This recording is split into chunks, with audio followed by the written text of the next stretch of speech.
Gracias, magistrada Casel Hernández. En virtud del principio de igualdad de que a los otros ponentes le han dado 12 minutos, yo voy a utilizar 2 minutos para una salutación al querido magistrado presidente de la Corte Constitucional de Colombia, quien es secretario pro tempore de esta 13ª conferencia, y a todos los magistrados y magistradas de la Corte Constitucional de Colombia. Al magistrado Juan José González Rivas, presidente del Tribunal Constitucional de España, votos por la salud del magistrado don Pedro González Trevijano, secretario permanente de la Conferencia Iberoamericana de Justicia Constitucional, y al presidente Gianni Bucicchio, presidente de la Comisión de Venecia. Un saludo y expresar mi solidaridad como representante del Buró de la Conferencia Mundial de Tribunales Constitucionales para América, el Tribunal de la República Dominicana, por mi mediación expresa su solidaridad con la Corte de Constitucionalidad de Guatemala y su presidenta, la querida amiga Gloria Patricia Porras Escobas. Un saludo al magistrado José Fernando Reyes, de la Corte Constitucional de Colombia, y a mi querido amigo el doctor Alejandro Linares, miembro de la Corte.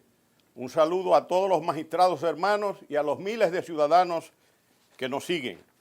Desafíos del control jurisdiccional de la constitucionalidad a propósito de la declaratoria de estado de emergencia, aproximaciones al caso dominicano. El Tribunal Constitucional es concebido como la más genuina garantía jurisdiccional de la Constitución, entendiendo esta como el fundamento del Estado, fuente legítima de los derechos fundamentales y de los principios supremos que sustentan el Estado social y democrático de derecho. Este órgano, desde su concepción inicial por Kelsen, se ha constituido celoso gendarme de la Constitución frente a los excesos y arbitrariedades del poder político. Paradójicamente, en el centenario de la más relevante de sus creaciones, la Corte Constitucional de Austria, la justicia constitucional se enfrenta hoy con inescrutables retos ante los embates de un enemigo invisible y diminuto, pero poderoso, la pandemia del COVID-19. Esta pandemia mundial no solo impacta la salud colectiva de las personas, sino que además sus efectos colaterales implican una afectación al sistema económico y al funcionamiento de instituciones claves para el eficiente desenvolvimiento del Estado, por lo que indirectamente atenta contra la Constitución al constituirse en un obstáculo que dificulta al Estado alcanzar sus fines esenciales. La pandemia del COVID ha sido enfrentada por casi la totalidad de los países del hemisferio, activando sus procesos constitucionales de estado de excepción, de los que nos habla Héctor Fix Zamudio, ya en su obra de 2004, como mecanismos extraordinarios que se han concebido desde los tiempos de la antigua República Romana. Hoy en día, el derecho de excepción constitucional de la República Dominicana está integrado por un conjunto de normas jurídicas contempladas en la Constitución de la Nación, determinados convenios internacionales y una ley orgánica que rige la materia. En efecto, nuestra Constitución contempla el régimen de los estados de excepción en sus artículos 262 hasta el 266 y existen 3 estados de excepción: el estado de defensa, el estado de conmoción interior y el estado de emergencia. El régimen de los estados de excepción dominicano contempla diversas garantías que procuran asegurar el control frente a cualquier desviación o abuso de poder. Una de estas es la garantía de doble control político y jurisdiccional, al cual están sometidos los actos y actuaciones del presidente de la República. El Congreso Nacional ejerce sobre el Ejecutivo un control de tipo político, mientras que la justicia constitucional controla la constitucionalidad de la declaratoria del estado de emergencia y de todos sus actos de ejecución, conforme establecen los artículos 266.5 de la Constitución y 14 de la Ley número 2118 sobre regulación de los estados de excepción. Entre nosotros existe una especie de cláusula de salvaguarda democrática que asegura la permanencia en el cargo con plenitud de atribuciones de todas las autoridades selectivas mientras dure el estado de emergencia. Además, están prohibidas las reformas constitucionales durante la vigencia de cualquiera de los estados de excepción para evitar la deriva autoritaria y las tentativas de continuismo populista u oportunista. El régimen de la excepcionalidad constitucional dominicano establece principios esenciales como la publicidad, notificación, temporalidad, amenaza excepcional, proporcionalidad, no discriminación, compatibilidad, concordancia y complementariedad con las normas de derecho internacional, finalidad, necesidad y transparencia como consustanciales al estado de excepción. Y el artículo 11 de la ley señala los derechos que pueden ser suspendidos en los estados de conmoción interior y de emergencia. ¿Cuáles son los desafíos del COVID al control jurisdiccional de constitucionalidad? A nuestro humilde entender, primero, desafíos al sistema de justicia. El modelo de estado de excepción contempla la suspensión de derechos fundamentales ante eventos de magnitud tal que alteran la vida cotidiana de las personas. Las medidas de protección ante el COVID-19 implicaron la suspensión del modelo de justicia presencial y resultó un desafío no solo a la salud pública o la economía, sino también a la propia garantía de la justicia constitucional por lo riesgoso de concurrir a un tribunal a presentar una demanda o presentarse a una audiencia pública ante un juez. Entre los grandes desafíos al sistema de justicia constitucional que nos plantea esta pandemia, podemos señalar el cómputo de los plazos para acudir a los tribunales ante la imposibilidad de salir de los hogares por la cuarentena obligatoria que imponían las circunstancias. En este caso, nuestro tribunal, mediante resolución TC 00220, suspendió el cómputo de los plazos para la realización de las actuaciones procesales de personas, partes en proceso o vocación de serlo ante el Tribunal Constitucional. Sin embargo, los procesos de apoderamiento directo al TC en materia de acciones directas de inconstitucionalidad, control preventivo de tratados internacionales y conflicto de competencia no fueron suspendidos en razón de que este tribunal se mantuvo operando aún con servicio mínimo. Otro reto, el cierre de los tribunales producto de un modelo de justicia presencial en la cual existían pocos mecanismos de acceso virtuales. En el caso del Tribunal Constitucional Dominicano, continuó con las labores administrativas y jurisdiccionales con un personal mínimo, tomando todas las medidas protocolares sanitarias, ante todo para preservar la salud de los servidores constitucionales, sus familiares y nuestros usuarios. Pero un reto mucho mayor es sin duda el hecho de que el modelo de justicia presencial está señalado constitucional o legalmente en muchos países latinoamericanos, por lo que el paso al modelo de una justicia virtual requiere o puede requerir reformas de esa naturaleza. Los invito a que consulten el estudio publicado por el Centro de Estudios de la Justicia de las Américas, el CEJA, creado por la Organización de Estados Americanos en 1999 y que realizó en el mes de abril del presente año. Ahí hay cosas muy interesantes.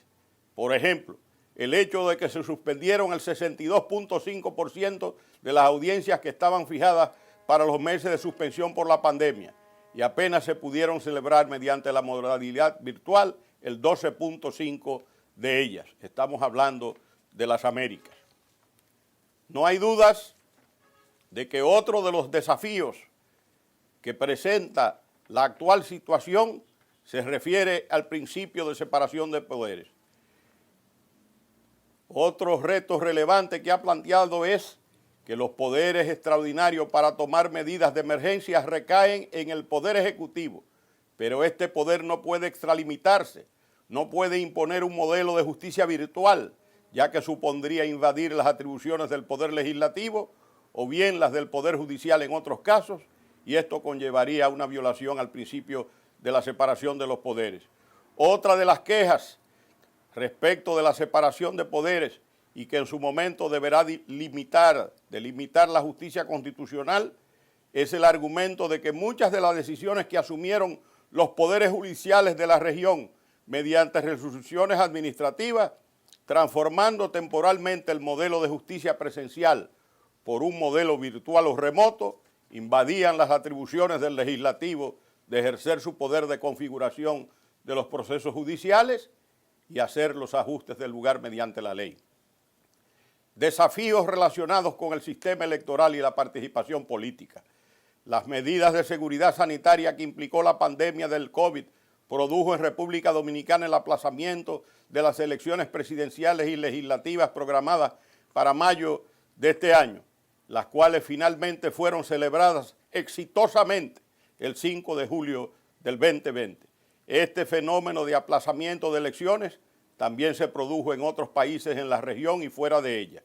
Este tema de posposición de procesos electorales conllevará a que la justicia constitucional defina a cuál órgano compete disponer el mismo, o bien, si resulta razonable, la supresión total o parcial del activismo electoral de cara a unas elecciones, entre otros temas. Desafíos relacionados con el impacto colateral de la pandemia sobre algunos derechos fundamentales. Si bien la pandemia tiene como víctima fundamental la salud colectiva de las personas, las medidas de prevención del mismo implican colateralmente la suspensión de ciertos derechos fundamentales que ni siquiera están comprendidos como derechos a suspender en un estado de emergencia.